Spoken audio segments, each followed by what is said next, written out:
Oh, goody. All right, what's going on, everybody? Zombies here again, and today we're back with another Marvel Snap video. In this one, we are taking a look at our day one decks for today's new card, Red Guardian. Red Guardian is a 3/3 that reads, on reveal, afflict the lowest power enemy card here with -2 power and remove its text. So, pretty interesting kind of tech card. Basically, it's kind of like an Enchantress that can hit things that normally can't be hit by something like an Enchantress or other tech card. And that's pretty cool. This is one of many more recent answers to something like Dracula, where that doesn't really have a normally silenceable effect.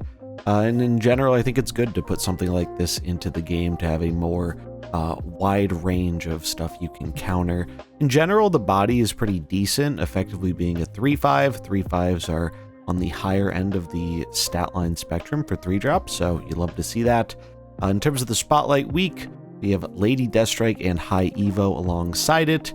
I think if you're missing 2 out of 3 of these cards, it's probably not a bad Spotlight week if you are interested in Red Guardian. In terms of general card quality, I do think this is on the lower end of the spectrum, at least relative to the cards releasing this month, but it's by no means a bad card. I think this is just kind of a meta-dependent card, and it really depends on the kind of stuff you're running into, because there are a lot of decks where this can be a very annoying effect to face. And I think the primary thing that this card is going to be targeting now is going to be Hope Summers, because that is a perfect example of a card that previously there really was no way to shut off its effect, and Red Guardian gives you a way to do that. Now, there will be a little bit of RNG there if they stack multiple 3-power things in the lane, because Red Guardian will just hit the lowest power thing. So if things are tied, not guaranteed what it's going to hit.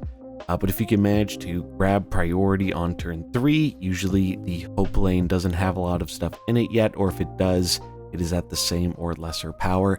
But even hitting other stuff, like maybe hitting an early Angela so it won't scale up, can be pretty good. Before the patch, a lot of people were talking about this being a really good Zabu counter, but Zabu basically got deleted. And yeah, you're not going to be seeing a whole lot of that card anyway for the time being. But in general, I think as far as like tech cards go, this really isn't a bad one. And it's definitely kind of an interesting thing to experiment with. I do think he isn't going to be the best in this meta. Not bad. There are definitely matchups where I think this card will be good. But a lot of decks are really revolving around point slam strategies. And I don't think Red Guardian is the most effective at countering those types of things. Regardless, I think it's a pretty solid card overall. I think it'll be pretty fun to use, and I think it's going to be a card that some metas you probably will see a whole lot of this card. If there are a lot of like 2 or 3 cost cards that are doing really impactful things that are hard to interact with, it'll probably be a pretty good time to be using Red Guardian. Deathstrike got a buff recently and has been seeing quite a bit of play, so for those who haven't picked her up in the past, I think it's a great time to get a hold of her. And High Evo, even though it's not that popular in terms of like the upper ranks of play, Evo's always been a solid deck, and if you want to go for a kind of Affliction themed deck with Red Guardian, Evo is definitely kind of the main way you want to be going about that, because it actually has a bit of payoff for afflicting your opponents with negative power with the reduced cost of Abomination. So yeah, don't think it's the strongest card of the month, but it's definitely a huge step up from last week's card, which I think was by far the worst one releasing this month, US Agent. I don't think this is a card you absolutely need though, so if you already have the other 2 cards and this effect doesn't really interest you, I don't think anyone's going to be hurting too bad by not picking this one up if they're more interested. Some of the other cards coming later on in the month, like White Widow or Valentina, which I think are likely to be a bit on the stronger side compared to this one. But yeah, that's the card. Let's take a look at our day 1 decks. Starting off here, we have Toxic Surfer. You've probably seen this deck on Ladder or in Conquest if you've been playing it all in the last few weeks. I think Red Guardian is a pretty decent addition to it. We're cutting Mystique for it. It does make it so the deck doesn't go quite as tall when you full combo off.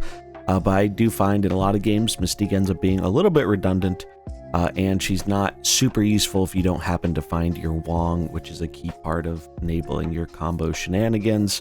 I think just having Wong in combination with things like Absorbing Man and Odin is generally enough to put out enough points to win the game, and Red Guardian is some nice tech here because maybe in a mirror match you can turn off an opponent's Luke Cage or Wong so they can't match your power output, which is very nice, and it's just a nice tech card in a list that typically doesn't really have too much space for tech cards. Also a 3-drop, so you get that nice boost from the Silver Surfer buffs, which is always cool. I think this deck really is fairly strong. Obviously, it's vulnerable to disruption. If your Wong lane gets messed up, usually it's a lot harder to win, but a lot of decks right now aren't running disruption, so I guess you have to be a little bit mindful of opposing Red Guardians, at least for this week. But yeah, if you like doing the full Surfer or Hazmat combo stuff, seems like a pretty decent home to be including Red Guardian. Our next deck here is Mockingbird Surfer, so this one is really just trying to play a critical mass of like all the good, strong 3-drops in the game, alongside Mockingbird, who can be reduced very effectively with your Broodlings, Absorbing Man copying the Brood or the Baron Zemo. In general, she gets down to a fairly decent reduced cost, easy to weave into on some of the later turns of the game, and Red Guardian just fits this deck well as a decent stat stick that can give you a way to interact with your opponent, which, again, this Surfer deck was kind of lacking in outside of, Killmonger to pick off some 1-drops. Surfer hasn't really been running too much interaction, and I think Red Guardian giving you that option is a nice bonus. If you want to lean into the Affliction theme, you can go pretty hard with High Evo here. So we have Red Guardian, Scorpion, and Cyclops as our main ways of afflicting negative power on opponents. You could also include something like the Thing or Wasp if you want a little bit more there, but I find it's not usually that relevant to have that many different ways of afflicting. Really, if you get, one Cyclops proc and a Scorpion or a Red Guardian proc, that's usually good enough to be justifying the Abomination include. Though maybe if you're missing Red Hulk, you could consider subbing in the Thing in that slot to get a little bit more consistency on your Abomination, as card's pretty solid overall. I just find Red Hulk is better if you have it, because big threat's really good. Hope Summer's very powerful addition to this deck has allowed you to not really require magic so much anymore, and magic would probably be your budget include. I know not everyone has Hope yet, so if you're looking to make this a little bit more budget friendly, magic is a substitution I would probably make there. But yeah, other than that, pretty standard high evo deck. You just have really efficient 1-drops, really efficient top end, and then stuff on the middle to generate some more energy or afflict your opponent with negative power. Next up, we have a Pixie Deathstrike deck. So Pixie's a card I think a lot of people have slept on, especially with Mobius becoming less and less common, and Red Guardian now giving us an answer to opposing Mobiuses that we didn't really have previously in these style of decks. Deathstrike has been an absolute powerhouse, and she's even crazier when you can get her for a much cheaper mana cost thanks to a Pixie swap. Deathstrike also has some really nice utility with Sentry and Annihilus, as well as the Hood. You're not going to get your Annihilus every game, but a lot of times your opponent will have to respect playing around it, so they will try and clog up that right lane to stop them from getting the Void, and you can use Deathstrike to kill the Void on your side, as well as killing a lot of the small stuff that your opponent has stacked up there. Red Hulk, just a big stat stick that can be really busted when you get a Pixie flip on it. Nice way to close out the game. We have some early interaction here with Spider-Ham and Iceman to slow down what our opponents are doing. Nico, just some nice flexibility here, especially good with our cheaper 1-drops. If we can destroy them to draw or turn them into a demon, that's always nice.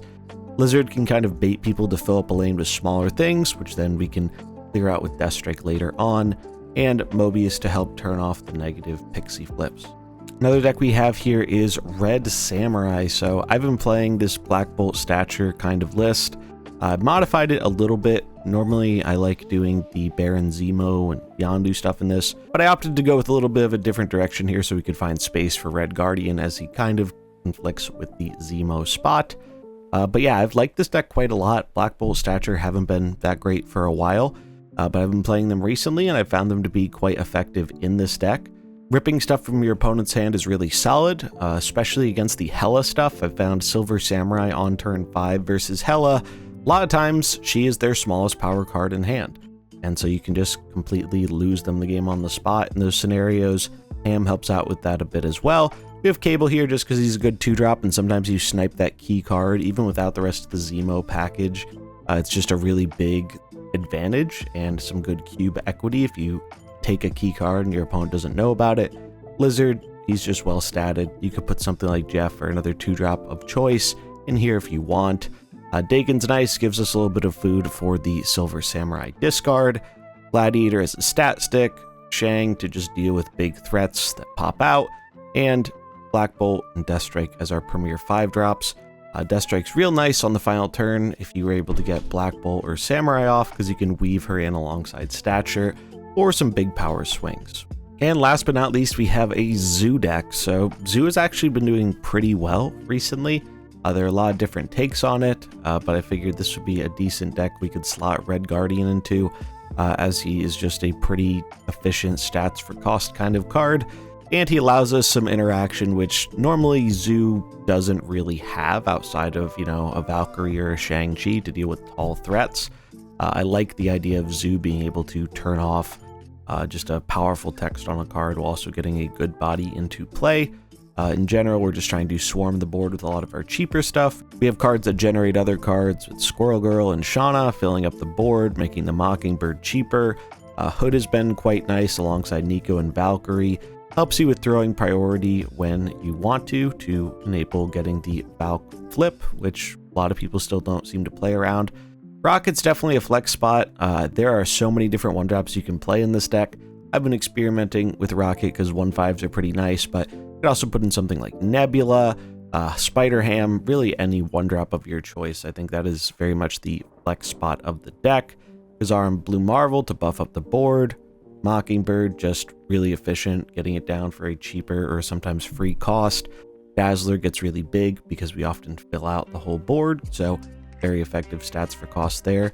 And yeah, I think it'll be interesting to see if the extra piece of interaction is something that helps Zoo perform even better than it is currently. And I was going to wrap it up for our day 1 Red Guardian decks. Let me know what you think about the card in the comments below. Are you picking it up? Are you using tokens? Are you using spotlights? Are you passing on it?